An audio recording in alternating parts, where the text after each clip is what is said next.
दृक्श्राव्य संकलन नंबर दे ना मला आणि मला लिंक दे, कारण आपल्याला नंतर एक होते.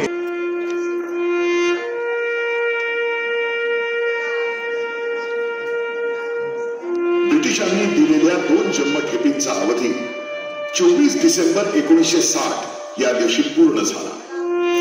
सावरकरांचा हा मृत्युंजय दिवस, हा मृत्युंजय दिवस देशभर जनतेने साजरा केला.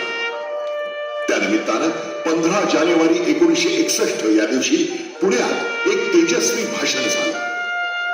सार्वजनिक ठिकाणी झालेलं सावरकरांचं हे अखेरचं भाषण.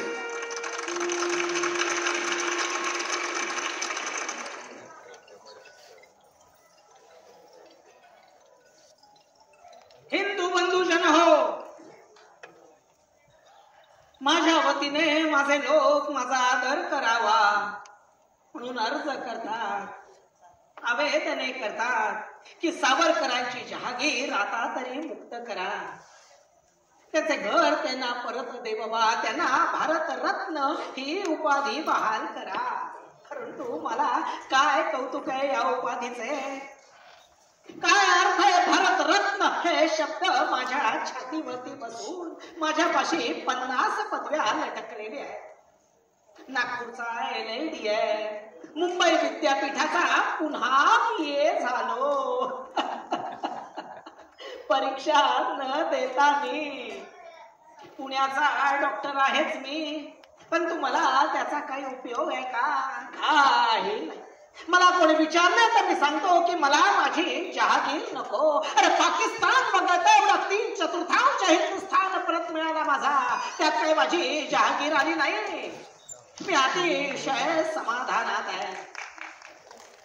राष्ट्राध्यक्ष वगैरे होण्याचे देखील कोणत्याही प्रकारचे माझ्या मनात नाही. तुम्ही म्हणाल सोपे आहे, अरे यांना कोणी निवडून देत नाही. नाही बरं, तुमचं मत असेल तर मी होई नाही, मी राष्ट्राध्यक्ष होईल आणि 2 वर्षांच्या आत माझा हिंदुस्थान त्या ख्रिश्चनच्या रशियापेक्षा राज्य बनवून टाकेल. 2 वर्षांच्या आत त्यानं जसा आपला जोडा उचलून जगाला दाखवला तसा मी माझा बूट उचलून जगाला दाखवेल. आणि ह्या गोष्टी शक्तीच्या असतात, सैन्याच्या असतात. पण माझं केवळ असेच म्हणणं आहे की महाराष्ट्रानंच देशाचा खडघास्त झाले पाहिजे. महाराष्ट्राचे पराक्रमी सैन्य असेल तर देशास धोका नाही. देशावर आलेले संकट निवारण करण्याकरता आमचे मराठे चाटके मार गेले. कोणता राजपूत आपला राजपुतांना सोडून तुमच्या पुण्यावर आलेलं संकट निवारण करण्याकरता पुण्यास आला होता? अरे ते बाळकडूच नव्हते. त्यांना आम्हाला हे बाळकडू आमच्या छत्रपती शिवाजी महाराजांकडून मिळालेले आहे. म्हणून महाराष्ट्रानंच देशाचा खडगास्त झाले पाहिजे अशी माझी आकांक्षा आहे. वंदे मातरम.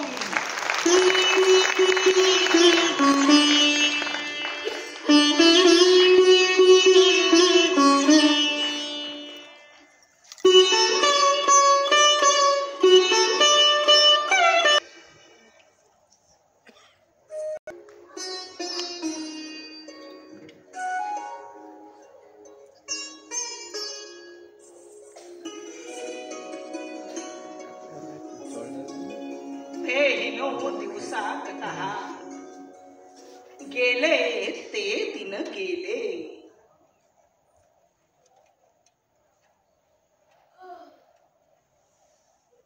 इथे आलतो काय हो, कुठे तंद्री लागली म्हणायची. माया ग, गतस्मृतींना उजाळा द्यायचा तर तंद्री ही लागणारच. नागपूरचे कवी भवानी शंकर पंडित यांनी आपल्या पदामध्ये गेलेल्या दिवसाचं वर्णन किती साध्या, सरळ आणि सोप्या भाषेत करून ठेवलंय. निर्मल भावे नव देखावे भरुनी दोन्ही डोळे, तू मी मिळूनी रोज पाहिले, गेले ते दिन गेले. वाईट दिवस जातील आणि रामराज्य येईल असं म्हणायला काय हरकत आहे. खरंय माई, येईल नक्की रामराज्य येईल. बरं, रामराज्य मधील ते गाणे आठवते का? सुजन हो परिसा रामकथा, जानकी जीवन वीर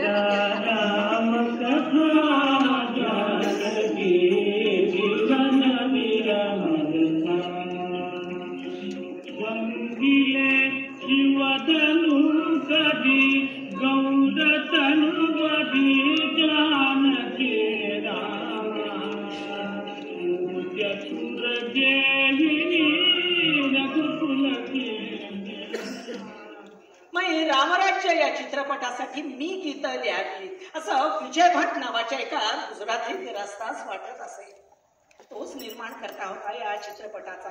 परंतु मी फार व्यग्र असल्या कारणाने त्यांना म्हणालो, विजयजी सध्या मला वेळ नाही, परंतु तुम्हाला हवा असल्यास मी एक दुसरा चांगला कवी तुम्हाला सुचवतो. राजा बढे ना नागपूरकडला? होय माई, तोच. बुद्धिमान रसिक बहुश्रुत असा उमदा तरुण राजा बढे. खरोखरच नावाप्रमाणेच राजा माणूस. त्याचा तो स्वतःचेच वर्णन करणारा मजेदार श्लोक मला आजही आठवतो. टोपी किंचित उंच कलती बाजूस डोकावित, खासे धोतर पाय घोळ गदी टाचेवरी लोळत, ओठांनी रसरंग फेकत सदा या मंगलाचे सडे, आहे कोण म्हणून काय पुसता हो तोच राजा बढे. कट्टर हिंदुत्वनिष्ठ असा कवी या सावरकर सदनात देखील त्याचे बऱ्याच वेळा येणे जाणे होत असे. मग त्यानं लिहिलेल्या महाराष्ट्र गीतानं तू बघतेस ना, संपूर्ण महाराष्ट्रात कसा कल्लोळ एवढून दिलेला आहे. जय जय महाराष्ट्र माझा, गरजा महाराष्ट्र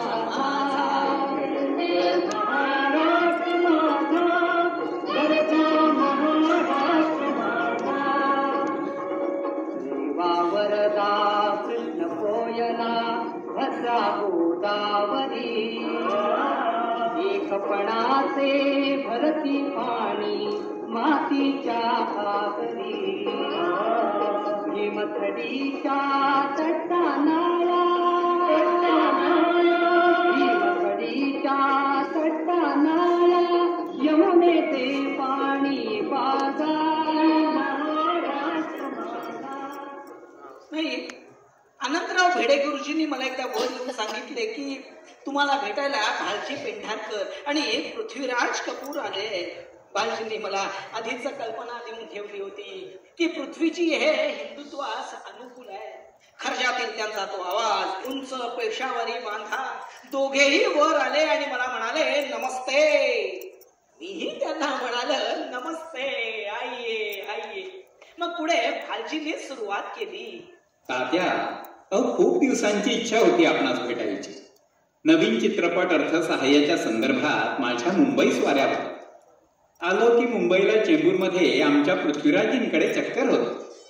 त्यांना म्हटलं, येता का सावरकर सदनात सावरकरांना भेटावयास? खुशी से, यह मेरा सौभाग्य जो इतने बड़े नेता को मैं मिल सकता हूँ. पृथ्वीजी, माझा मुलगा विश्वास आता घरी नाही, कामावर गेलाय, पण त्याला तुम्हाला भेटून आणि तुमच्याशी बोलून फार आनंद झाला असता. क्यों साहेब, ऐसा क्यों? त्याचा असं आहे की चित्रपट मी फारसे कधी पाहत नाही, परंतु एकदा सोलापूरला गेलो असताना तुमच्या त्या अशोक कुमारचा अछूत कन्या पाहण्याचा योग आला होता. त्याचप्रमाणे प्रभात चित्रच्या शांता आपटे यांचे देखील काही चित्रपट मी पाहिले. परंतु आजच्या पिढीची आवड वेगळी, त्याचे नाद निराळे. तुमच्या मुलाच्या श्री 420 या चित्रपटातील एक गीत बरेच वेळा नभोवाण्यावरून लागते. माझ्या मुलाला विश्वासला ते फार आवडते. मला देखील ऐकायला फार गोड वाटते. अजी कौन सा गाना? मेरा जूता है जापानी. आप सुनना चाहेंगे तो सुनिए. मेरा जूता है जापानी, ये पतलून इंग्लिस्तानी, सर पे लाल टोपी रूसी, फिर भी दिल है हिंदुस्तानी. मेरा जूता है जापानी, ये पतलून इंग्लिस्तानी, सर पे लाल टोपी रूसी, फिर भी दिल है हिंदुस्तानी. मेरा जूता है जापानी.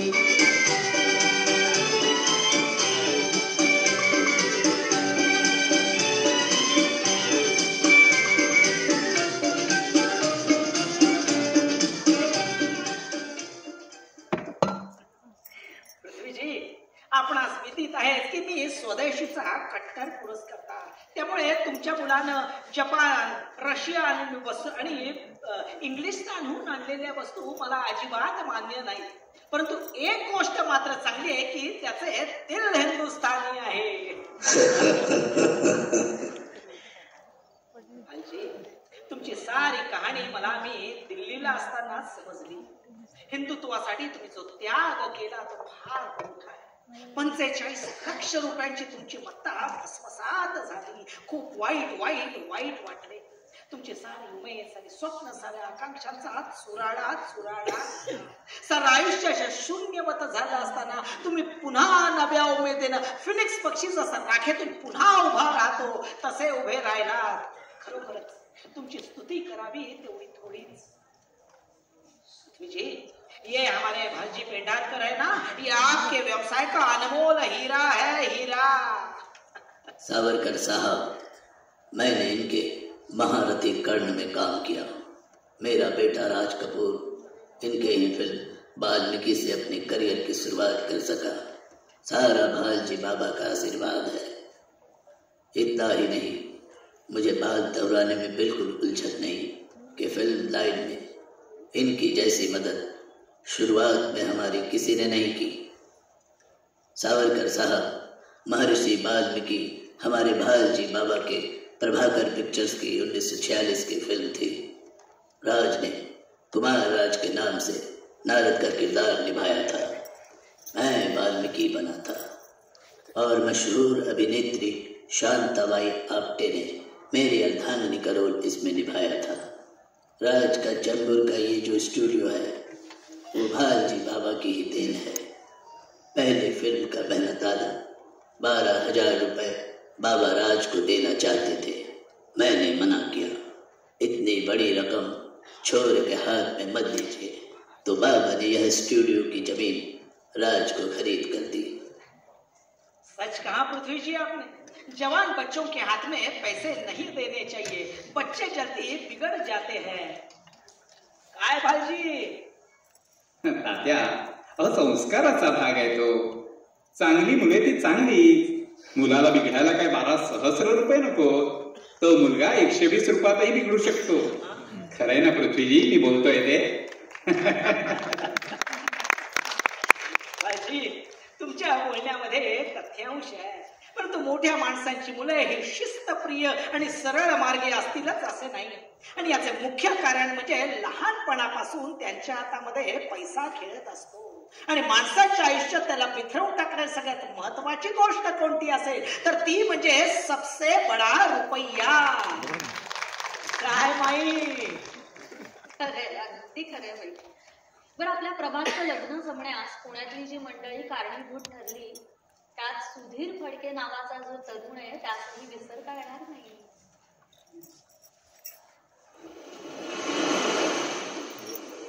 ब्रायटनच्या किनाऱ्यावर निरंजन पॉल समवेत समुद्राकडे एकटक पाहत उभा होता.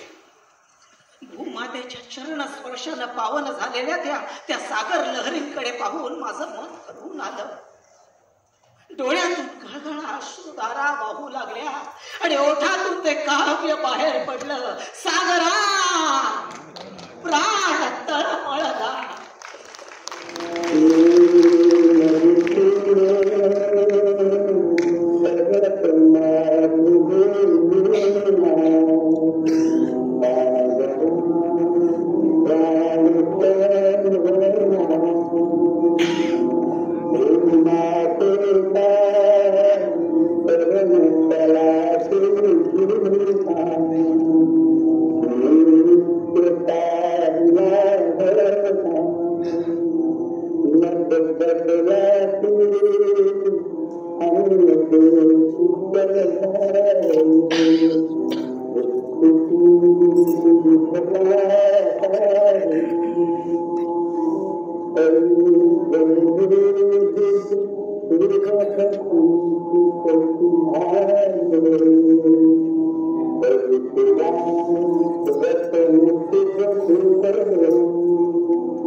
खरंय बाई, मग या सुधीरनं माझा जगन्नाथाचा रथ या कवितेची चाल लावली ना, ती तर ऐकतच राहावीशी वाटते.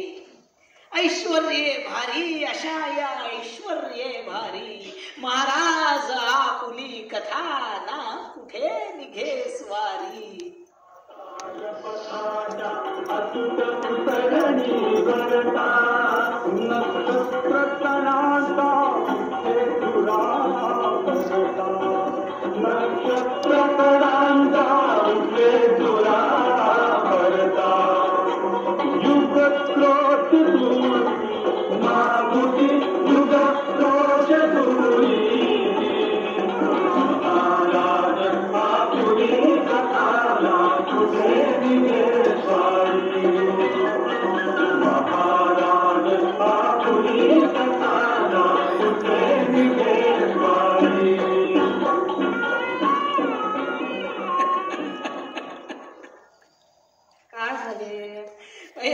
लोकांचे माझ्याबद्दल भ्रमच फार.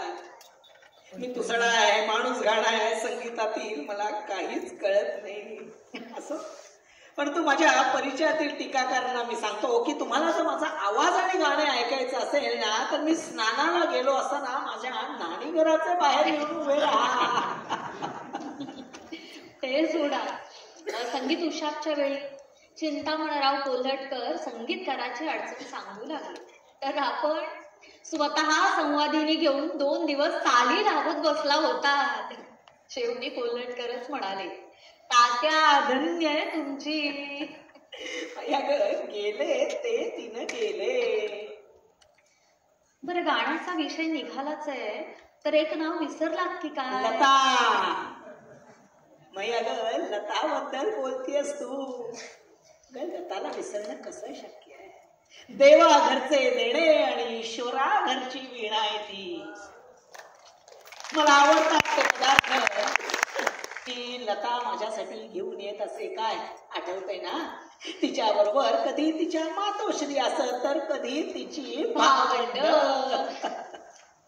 या मंगेशकर कुटुंबियांचे आणि माझे काही पूर्वजन्मीचे ऋणानुबंध आहेत असेच मला वाटते. सन 1953-54 ची गोष्ट असेल. मग ही लता एकदा मला म्हणाली, ते नमस्कार करते. माझ्या बाबांनी अडचण म्हणून आपल्याकडून काही रक्कम घेतली होती, ती मला परत करायची. आणि दुसरे म्हणजे मला समाजसेवा, राष्ट्रसेवा करायची खूप इच्छा आहे. तेव्हा मी तुमच्या हिंदू महासभेचे काम करू का? अगं, संगीत क्षेत्रामध्ये तुझी मोलाची कामगिरी करतेस, तीच खरी देशसेवा. हे कार्य खूप महान आहे, मोठे आहे, अतुलनीय आहे. हे कार्य तू निरंतरपणे चालू ठेव आणि त्यासाठी तुला उदंड आयुष्य लाभो असा आशीर्वाद देतो. आणि पैशांचं म्हणशील तर तू मला माझ्या मुलीसारखी. अगं, तुझ्याकडून का पैसे घेऊ मी? परंतु तुझी इच्छा जर असेल तर. कोणती इच्छा तात्या? संगीत संन्यस्त खड्ग या नाटकातील सती जाता वीरांगना हे पद मला तू गाऊन दाखव.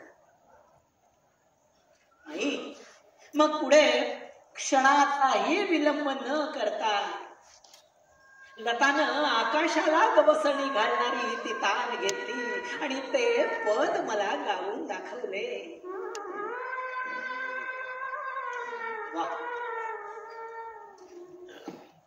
1958ला माझा अमृत महोत्सव झाला.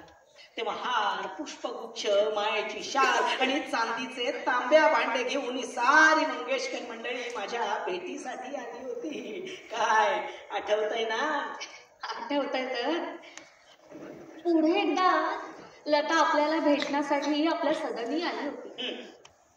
मी सहज म्हणून आपल्या खोलीत डोकावून पाहिले तर लता मला म्हणाली, या ना बाई, तुम्हाला आणि तात्यांना तुमच्या सुधीर बाबांचं एक नवीन गाणं ऐकवते. भाभी की चुडिया म्हणून एक नवीन चित्रपट येतो, त्यातले हे गाणं फार छान गाणं आहे.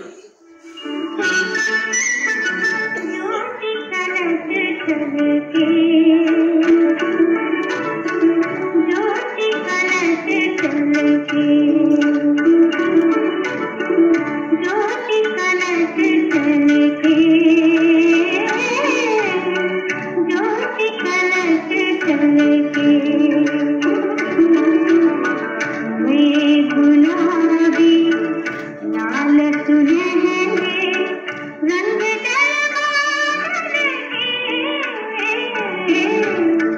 ज्योति कलश चलके।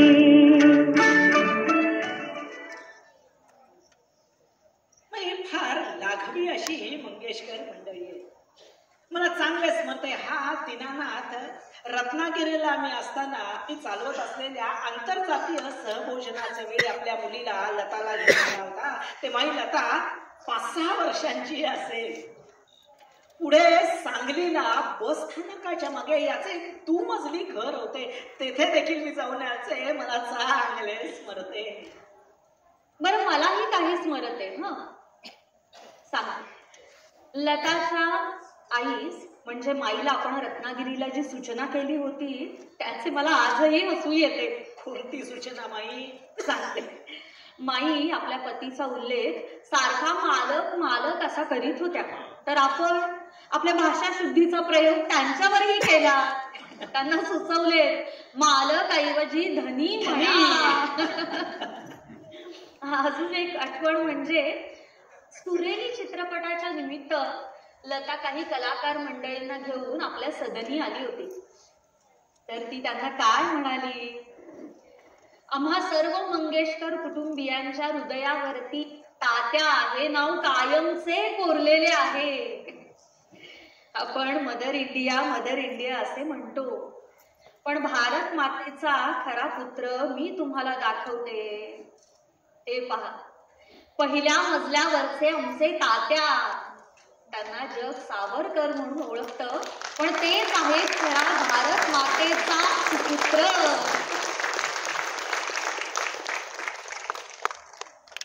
बरं हे घालून घ्या, हवेत गारवा आहे, त्रास नको व्हायला.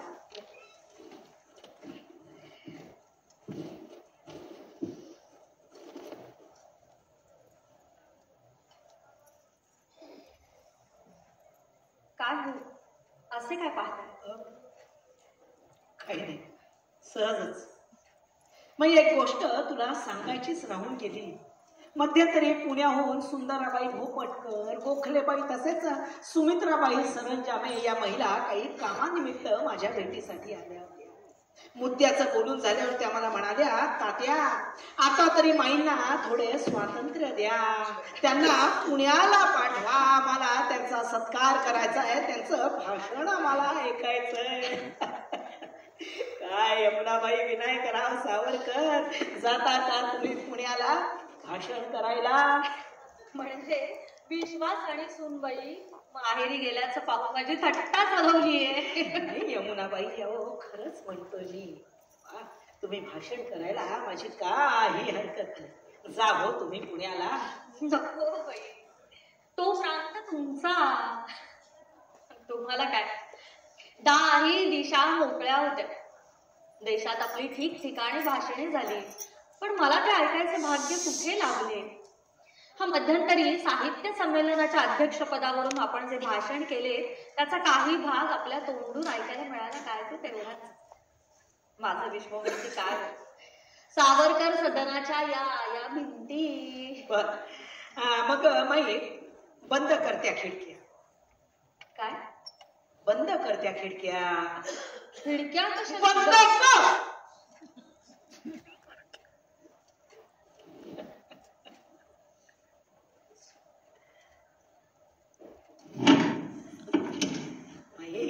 अगं माझा आवाज बाहेर जाऊ नये म्हणून म्हटलं मी बंद करत्या खिडक्या. अगं आत्ताच तू मला म्हणालीस ना की माझं भाषण ऐकायचा योग तुला कधी आला नाही. मग माझं एक भाषण जसं आठवेल तसं तुला ऐकवतो. चालेल? हो चालेल, नक्की आवडेल ऐकायला. तसंही सुमित्राबाई सांगत होत्या, अभिनव भारत सांगता समारंभाकरिता आपण पुण्यात खूप छान भाषण केले. ऐक तर, इतिहास आणि सत्य यांचं यथातथ्य दर्शन घडवण्यासाठी एक गोष्ट मला प्रांजळपणे आणि कृतज्ञतेने सांगावीशी वाटते, ती ही की ब्रिटिशांशी संघर्ष करताना ज्या क्रांतिकारकानं फाशीला मिठी मारून मृत्यू कवटाळला, त्यांची देशभक्ती हीच खरी गौरवपूर्ण उदात्त.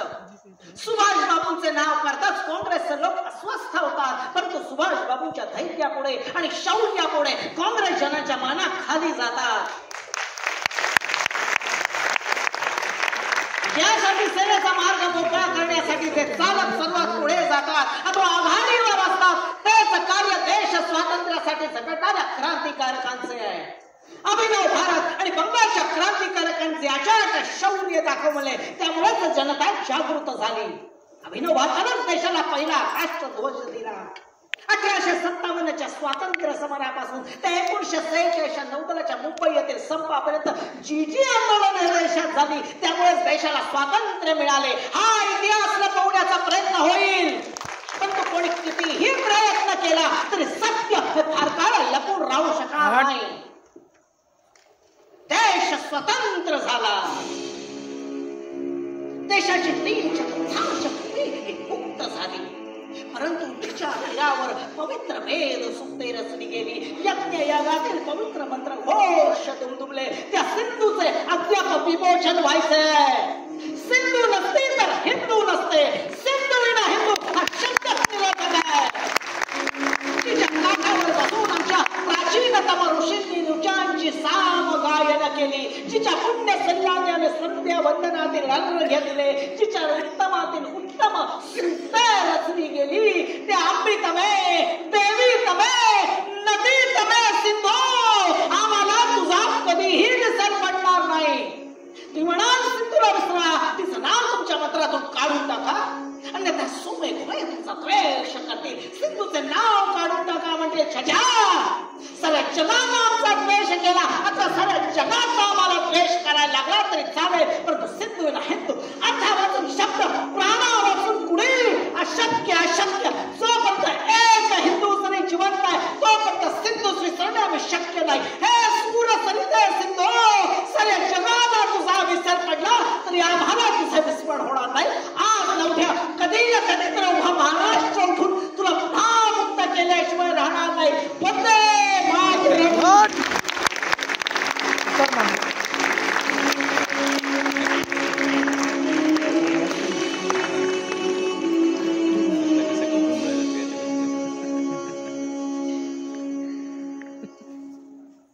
काय माई, आवडले का भाषण?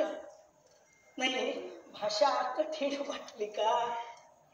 नाही हो, भाषेचा प्रश्न नाही, पण ऐकताना अगदी अंगावर काटा उभा राहिला. मग बाई, तुझ्या डोळ्यात पाणी ते का? आज हे ऐकताना आठवण येते ती भाऊजींची, जाऊबाईंची, शालिनीची आणि प्रत्यक्षानं आपल्या प्रभाकरची. नाशिक गटाच्या वेळी पोलिसांनी भाऊजींना किती अमानुष मारहाण केली. विजेचे झटके दिले, गावातून धिंड काढली. बेमनस्क झालेल्या बहिणींना आपण परदेशातून पत्र पाठवले होते.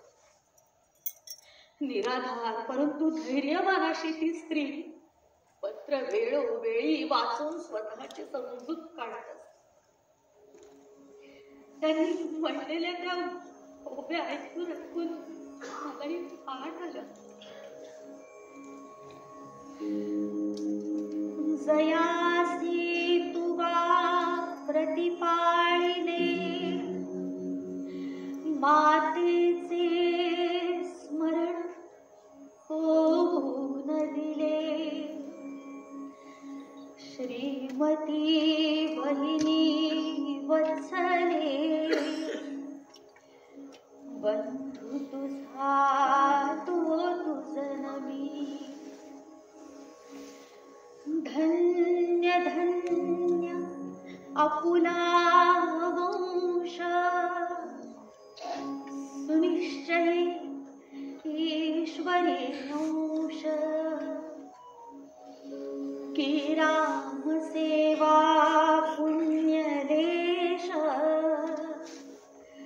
अपुल्या भागीला भला. अनेक फुले फुलती, फुलोनिया सुकुनी जाती. कोणतयाची महती गणती,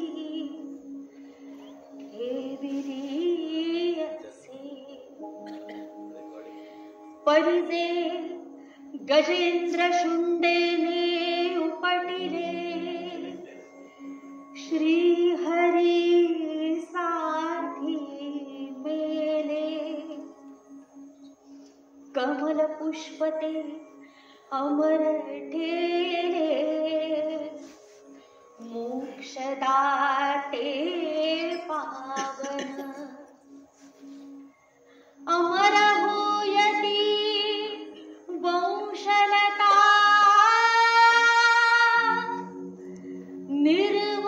निर्वंशजिचा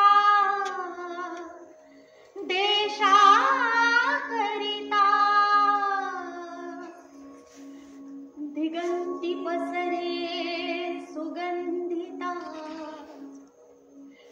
लोकहित परिमलाची महत्कार्याचे कंकण धरिले आता महत्तमत्व पाहिजे वाणिले ऐसे वर्तन पाहिजे केले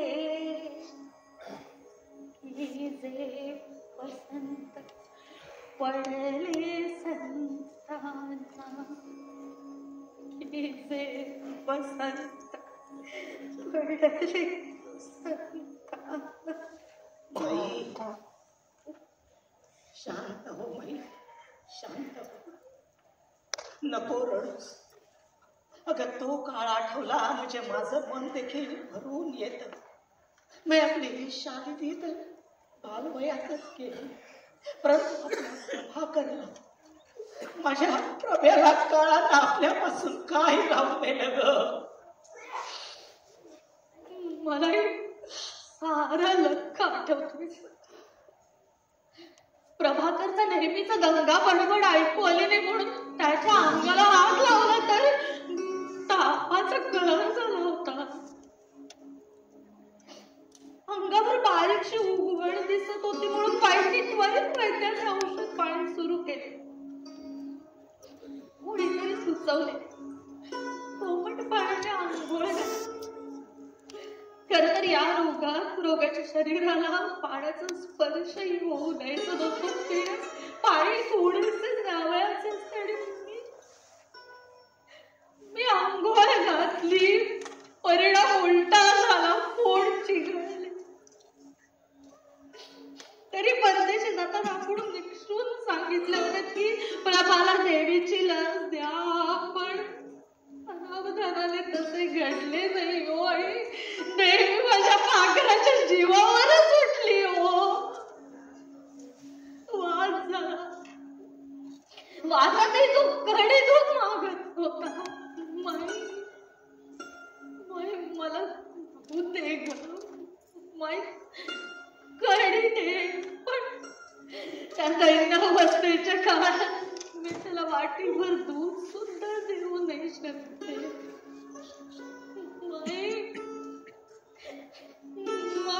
दूध दे ग,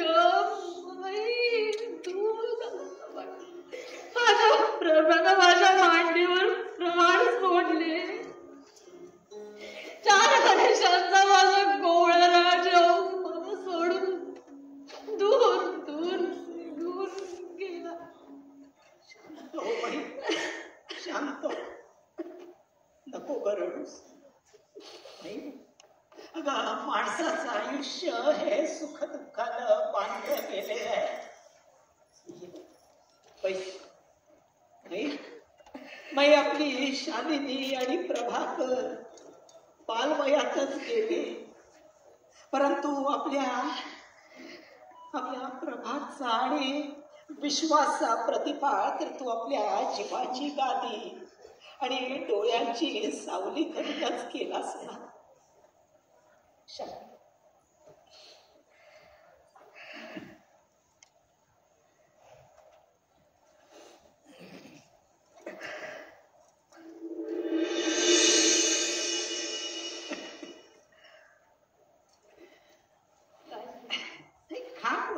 मला अचानक आचार्य आत्रेंची आठवण आली. आताचीच गोष्ट. महाराष्ट्र विधिमंडळात निवडून आल्यानंतर आत्रे सरळ आपल्या या सावरकर सदनातच आले होते. तात्याराव, मी आपला आशीर्वाद घेण्यासाठी आलोय. अरे, आपले मनपूर्वक अभिनंदन.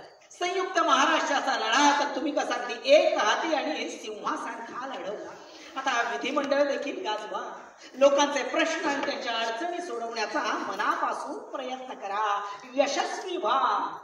तात्याराव, यशस्वी होऊया असं म्हणू नका. फार मोठी गडबड होईल. आले लक्षात. तात्याराव, या देशानं तुम्हाला समजून घेण्यात फार मोठी चूक केली आहे. माझ्यासारखा शिकलेला सुशिक्षित माणूस दंभाच्या वावटळीत भटकला. रिक्रुटवीर काय, काचेच्या कपाटातील सिंह काय, हा कसला स्वातंत्र्यवीर. तात्या फार बहाल होऊ तुम्ही. काही नाही बोलू, लिहिलं तुमच्याविषयी. पण रे, तुमची चूक उमगताच तुम्ही लगेच आपला पवित्रा बदललात ना. देशाच्या फाळणीच्या वेळी नवयुग मध्ये तुम्ही काय म्हणाला होतात? एक वेळ भोपटकर आणि सावरकरांबरोबर मी नरकात जाणे पत्करीन, परंतु पटेल आणि नेहरूंबरोबर स्वर्ग देखील नको.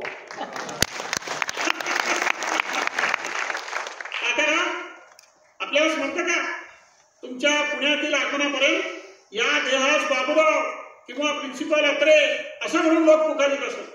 पण आपण मला भर सभेत आचार्य म्हणून संबोधलं. आचार्य अत्रे, जसे ते आचार्य विनोबा भावे, आचार्य नरेंद्र देव, आचार्य कृपलानी, आचार्य जावडेकर.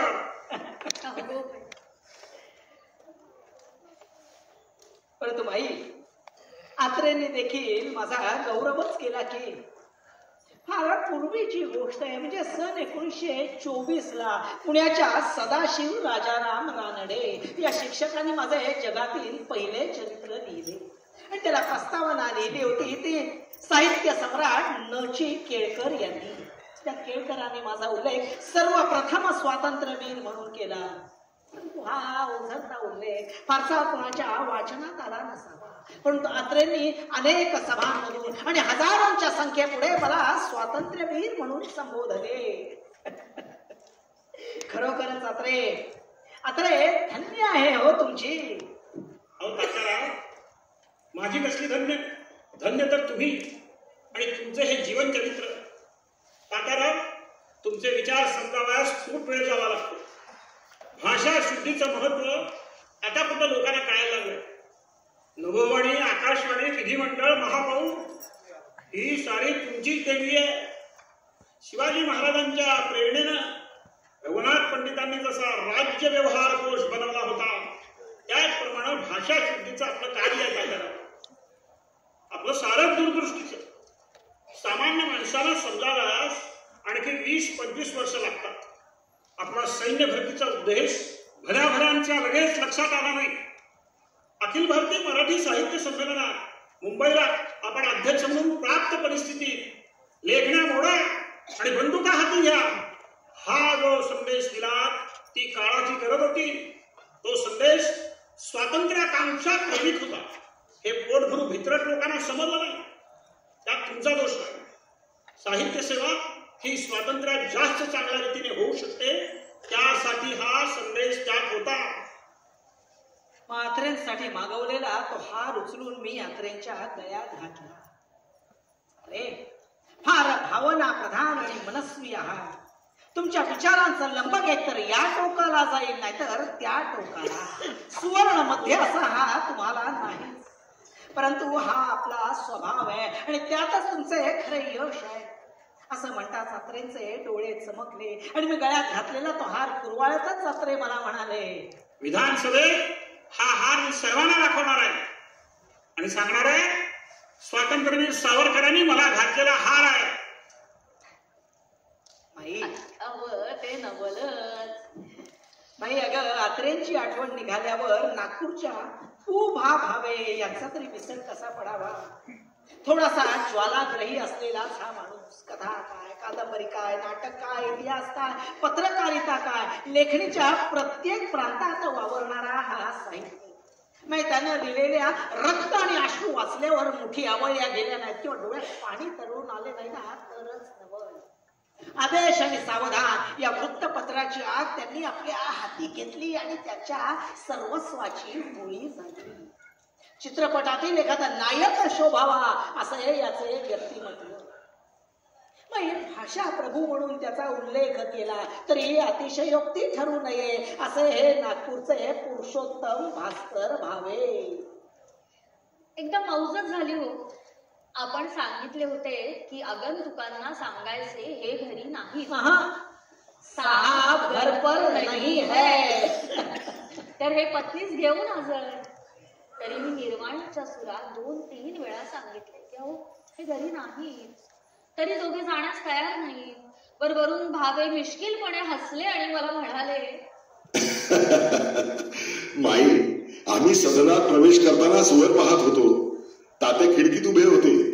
आम्हाला त्यांनी पाहिले की नाही राम जाणे, पण आम्ही त्यांना पाहिले आहे. तेव्हा वर निरोप पाठवा किंवा तुम्ही सांगा की सावधानचे भावे नागपूरहून तुम्हाला भेटावयास आले आहेत.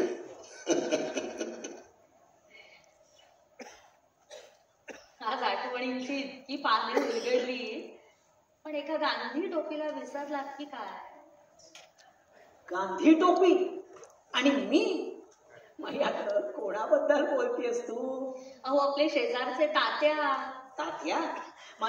तात्या तात्या घरोघरी असतात. तात्या हा बघ तुझ्या समोर सुद्धा बसला आहे तात्या. नेमके कोणत्या तात्यांबद्दल बोलतेस? असं काय करता? सेनापती बापटांबद्दल बोलतीये मी. अगदी योग्य बोलली. पण तू तात्या या संबोधनावरून मला एक मजेशीर श्लोक आठवला, तो आधी ऐक. तात्या तात्या हरिपंत तात्या. तात्या तात्या हरिपंत तात्या, बाकी सारे तात्या करती चपात्या. अगं पेशव्यांचे सेनापती हरिपंत तात्या फडके यांच्याबद्दल लिहिले गेले आहे. परंतु आमचे सेनापती बापट उपाख्य तात्या हे देखील काही कमी नव्हते बरं. लंडन मधील आमच्या वास्तव्यामध्ये माझ्या केवळ एका सूचनेवरून बॉम्ब विद्या हस्तगत करण्यासाठी फ्रान्सला गेली स्वारी. तिथे त्यांनी बॉम्ब बनवण्याची सामुग्री असलेलं रशियन भाषेतील पुस्तक मिळवलं आणि आपल्या ॲना या नावाच्या रशियन मैत्रिणीकडून त्याचे इंग्रजी आणि मराठीत भाषांतर करून ती पुस्तके हिंदुस्थानात पाठवली. पुढील सारा इतिहास तर तुला माहिती नाही. मराठी साहित्यात देखील तात्या सर्वांच्या चांगलेच परिचयाचे झाले. ते त्यांनी लिहिलेल्या एका श्लोकामुळे. कोणता? महाराष्ट्र मेला तरी राष्ट्र मेले, मराठ्यांविना राष्ट्र गाढा न चाले, खरा वीर वैरी पराधीनतेचा, महाराष्ट्र आधार या भारताचा.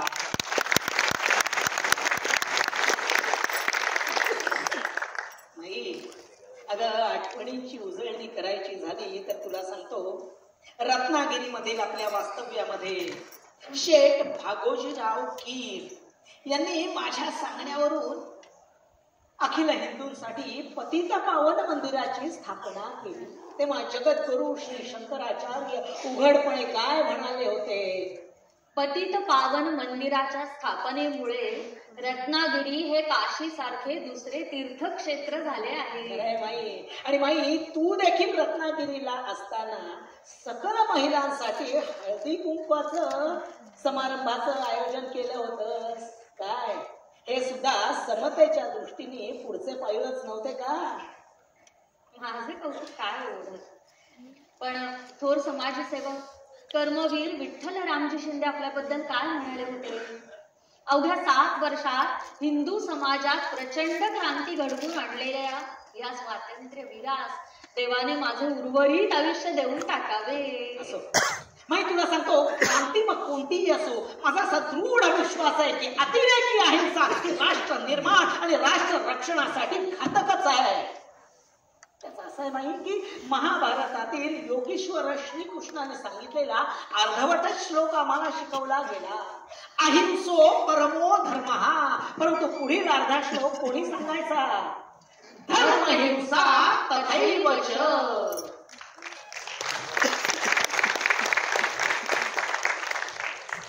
आपल्या सदनात साहित्य आणि सांस्कृतिक क्षेत्रातली ही अनेक नामवंत मंडळी येत होती. तर त्याचप्रमाणे राजकारणातील देखील दिग्गज मंडळी येऊन गेली होती. काय आठवतंय का? सांग बरं, कोण कोण येऊन गेलं होतंय?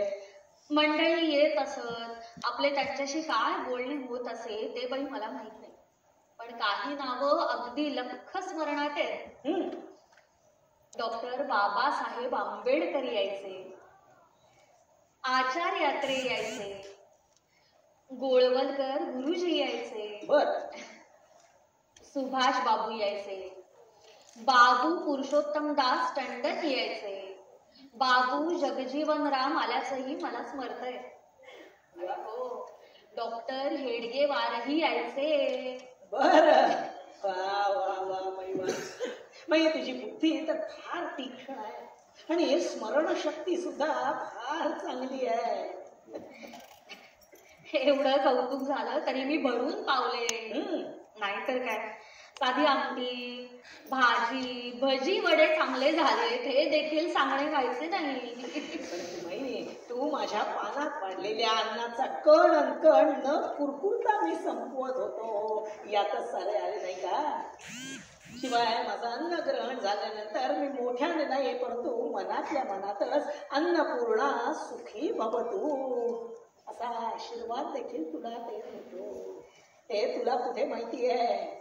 मला माहित नाही का आपला माझ्यावर किती जीव येतो. लोक काहीही म्हणत, पण दोन देह एक प्राण असा आपला संसार झाला.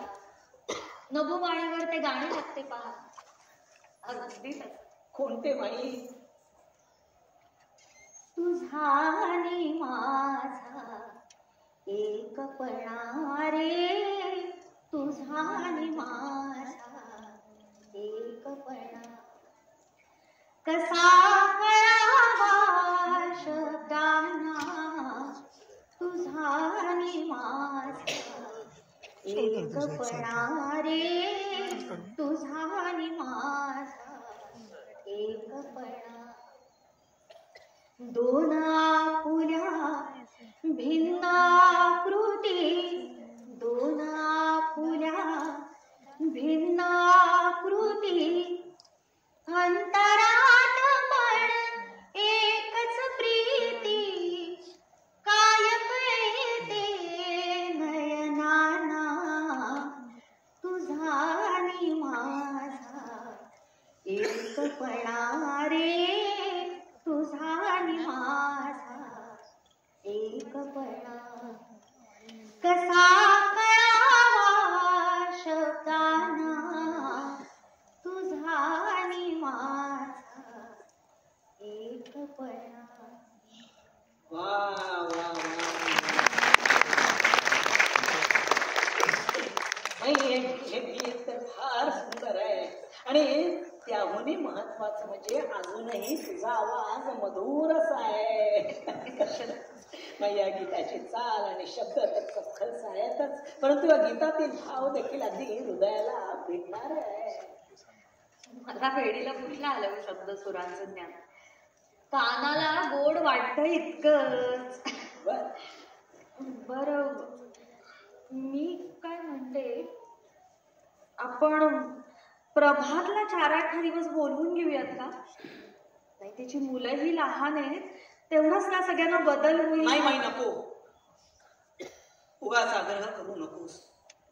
माधवराव मोठा मनस्वी माणूस आहे, त्याचा सुखाचा संसार चाललाय, तो सदैव तसाच चालू राहू दे. त्यांना जेव्हा वाटेल तेव्हा ते प्रभातला इकडे पाठवते.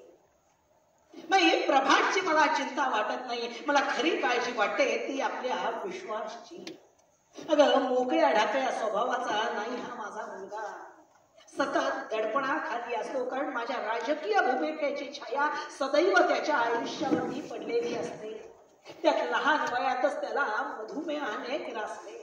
लालचंद शेट्टींच्या व्यवसायात तो नोकरीला लागला खरा, परंतु त्याला मिळणाऱ्या पगाराच्या बराचसा भाग हा त्याच्या औषधोपचारांसाठीच खर्च होतो. त्यामुळे मिळकत देखील तुटपुंजीच. पहा, आपण फार काळजी करू नये, तो ईश्वर पाहतोय सारे ठीक होईल. बरोबर, मी जरा जाऊन आत पडू का? नाही, अलीकडे ना फार थकल्यासारखं होतं.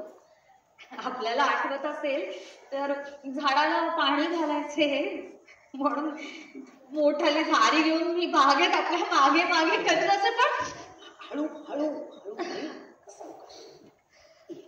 बैस.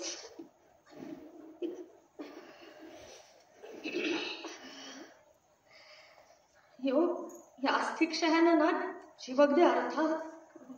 माई जा जा, तू आज जा, जेवून घे आणि थोडा आराम कर. जा. तुम्ही 2 घास. नाही माई नको, उगा आज आग्रह करू नकोस. माई माझी न्याहारी झाली आहे आणि खरं सांगायचं तर आता अन्नावरची वासनाच उडत चालली आहे माझी. परंतु तुम्ही जेवून घ्या.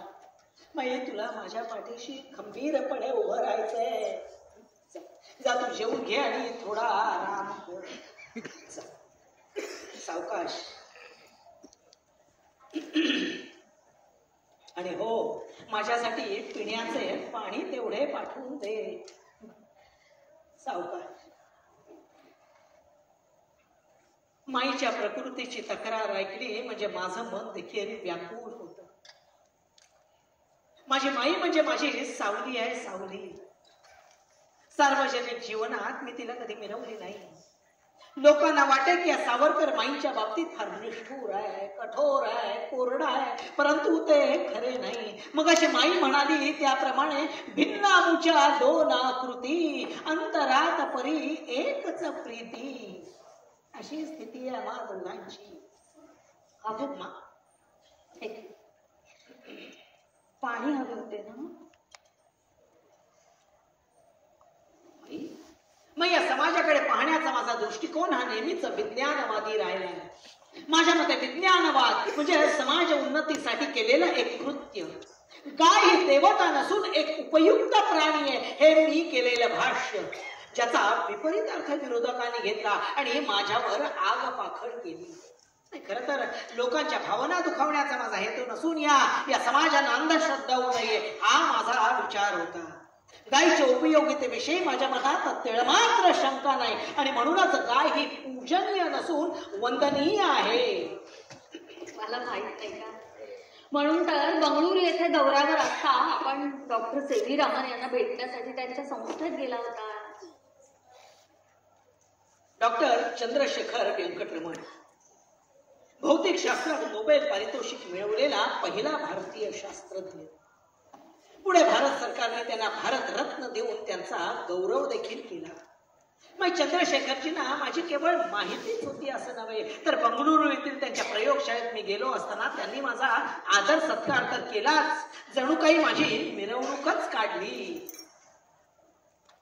चंद्रशेखर जी, आपके रमन इफेक्ट इस संशोधन के लिए आपको नोबेल से नवाजा. आपका मनपूर्वक अभिनंदन. भौतिक विज्ञान से मेरा रिश्ता दूर दूर का है, मगर आपने अपने संशोधन के बारे में और हीरों के प्रकाश के बारे में मुझे जो जानकारी दी उससे मैं बहुत ही प्रभावित हूँ. आपने हीरों के अनेक रंग मुझे दिखाए, सप्तरंगी हीरे. मिस्टर सावरकर, आज तक मैंने असंख्य हीरो को देखा है. चमचमाते हैं, प्रकाश देते हैं, लेकिन हिंदू जाति को प्रकाश देने वाला सच्चा और अत्यंत तेजोमय हीरा मैं आज प्रत्यक्ष देख रहा हूं. मेरा जीवन सार्थक हो गया.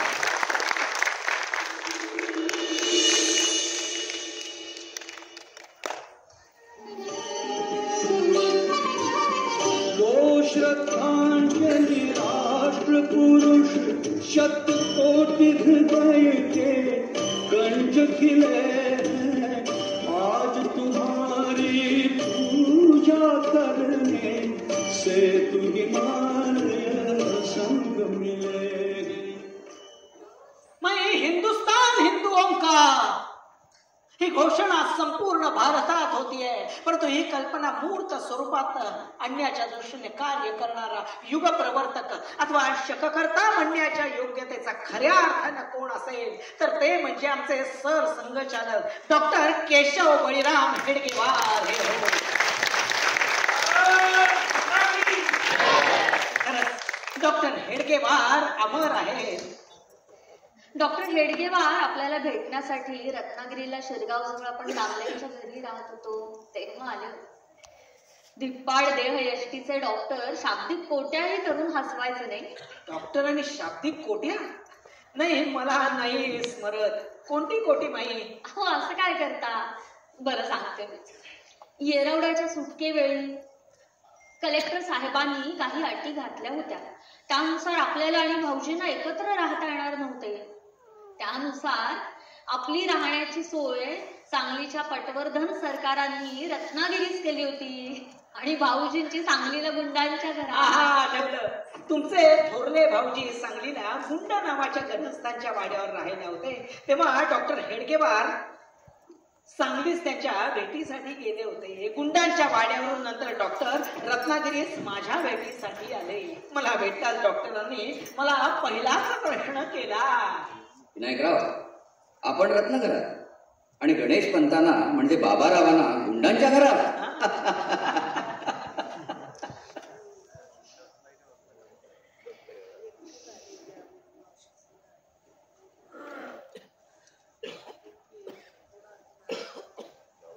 नमस्ते सदा वत्सले मातृभूमे, नमस्ते सदा वत्सले मातृभूमे, त्वया हिन्दुभूमे सुखं वर्धितोऽहं, त्वया हिन्दुभूमे सुखं वर्धितोऽहं, महामङ्गले पुण्यभूमे त्वदर्थे, महामङ्गले पुण्यभूमे त्वदर्थे, पतत्वेशकायो नमस्ते नमस्ते, पतत्वेशकायो नमस्ते नमस्ते. हिंदुत्वाचे खरे आधारस्तंभ आणि कार्यकर्ते डॉक्टर केशव बळीराम हेडगेवार आणि गोळवळकर गुरुजींची ही जोडी, दोघांची चंद्राप्रमाणे शीतल छाया या हिंदू संघटनेवर दीर्घकाळ राहिली.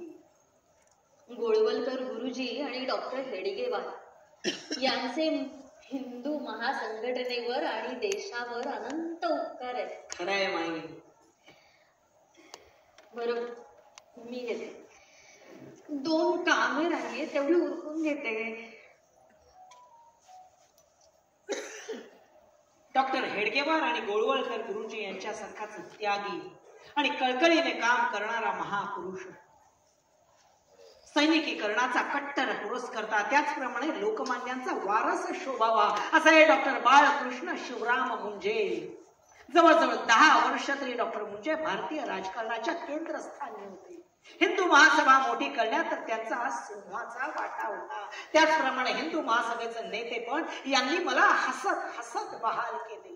फार फार मोठे मन लागतं यासाठी. भारतीय राजकारणाचा इतिहास आणि हिंदुत्वाचा इतिहास यांच्या नावाखेरीज पूर्णच होऊ शकत नाही.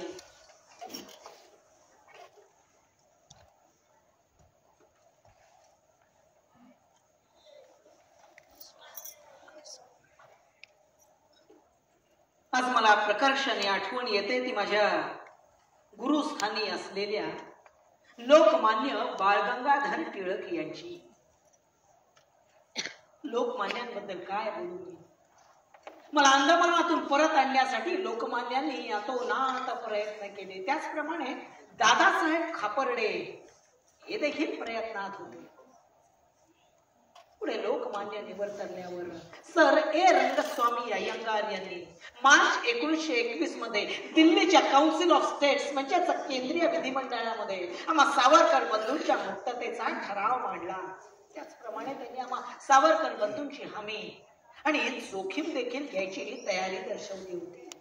परंतु ब्रिटिश सरकारने त्यांचा ठराव मोडीत काढला आणि रंगस्वामी अय्यंगार यांना सांगितले की सावरकर बंधूंची सुटका तर होणार नाही, परंतु त्यांना अंदमानातून अन्यत्र हलवण्यात येईल. पुढे बाबारावांना प्रथम विजापूर, मग सांगली आणि मला रत्नागिरीस स्थानबद्ध करून ठेवले गेले.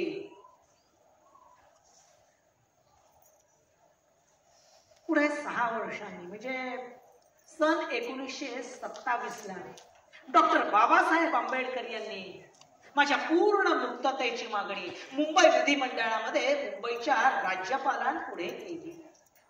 ही गोष्ट फारच थोड्या लोकांना ज्ञात असावी. 1940च्या अगोदर आमच्या अनेक वेळा गाठी भेटी झाल्या होत्या. डॉक्टर आंबेडकर एक वार मला या दिल्लीच्या हिंदू महासभा भवनात तसेच या सावरकर सदनात देखील येऊन भेटून गेले होते. परंतु काँग्रेस जनाने डॉक्टरांना नीट सांभाळून घेतले नाही. सतत त्याचा पाण उतारा आणि मानभंग. अशा वेळी हा मानी माणूस आपणच बाजूला होईल, नाहीतर काय. शेवटी डॉक्टर बाबासाहेब आंबेडकर यांनी आपल्या मंत्रिपदाचा राजीनामा दिला.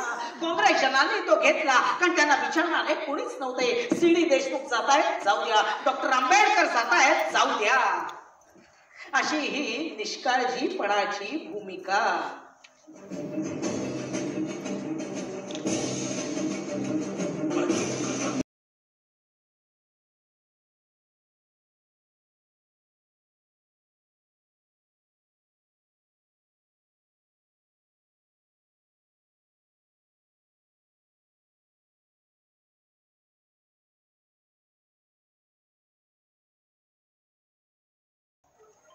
भारताचा विजयी ध्वज सर्वप्रथम अंदमानात फडकवणारे नेताजी सुभाष चंद्र बोस ते देखील या सावरकर सदनात माझ्या भेटीसाठी येऊन गेल्याचे मला समजते. नेताजींचा प्रकार तरी काय वेगळा होता. हा देश सोडून जाण्याच्या अगोदर जिनांचा निरोप घेऊन नेताजी या सावरकर सदनात माझ्या भेटीसाठी येऊन गेल्याचे मला समजते. हरिपुरा काँग्रेस प्रकरणानंतर नेताजी देखील जरा बाजूला सारले गेले होते. चांगल्या माणसाला बाजूला सारण्याचे हे तिसरे उदाहरण. परंतु रासबिहारी बोसांनी माझ्या मार्फत नेताजींना जी संधी दिली आणि ज्याचे त्यांनी सोने केले, त्याचा परिणाम असा झाला की स्वातंत्र्य देवतेच्या महान सेनानीनं लोकप्रियतेच्या बाबतीत या देशात साऱ्यांनाच बाजूला सारले.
आयुष्याच्या अखेरीस आता काय जाणवते. अन्नास तिष्ठ ठेवू नये. आयुष्यात संकटे वादळे असंख्य आली. संघर्ष तर कायमच करावा लागला. परंतु माई आणि देश बांधव माझ्या पाठीशी ठामपणे उभे राहिले. देश स्वतंत्र झाला. माझ्या संकल्पित अखंड हिंदुस्थानाच्या 3/4 हिस्सा का होईना, परंतु अदेश भारत या नावानं जगाच्या नकाशावर मानानं उभा राहिला. हे यश का कमी आहे? कृतार्थ झालो मी, भरून खाऊन. असे तू हिमालयचे लोक माझ्या पाठीशी ठामपणे उभे राहिले त्यांचा. आयुष्यभर माझ्या पाठीशी सावलीसारखी उभी राहून माझी पाठराखण केलीस. त्या तुझा मी नेहमीच कृतज्ञ राहिलो आहे, राहणार. भारत माता की जय आणि वंदे मातरम हा जयघोष करीत असतानाच या वार्धक्यानं थकलेल्या पुढीतून आता प्राण निघून जावे एकच अपेक्षा. ये मृत्यो ये तू ये, या वया प्रती निघालाची असशील जरी, ये तरी सुखे. धन्योहम धन्योहम कर्तव्यम मे न विद्यते किंचित्. धन्योहम धन्योहम प्राप्तव्यम सर्वमद्यम संपन्नम. स्वातंत्र्य प्राप्तीसाठी तुम्ही कष्ट घेतलेले बघुनी कृतार्थ मी हे सारे फळास झाले आहे. तुझा कृतज्ञ आणि देश बांधवांचा निश्चित होत राहो उत्कर्ष भारताचा.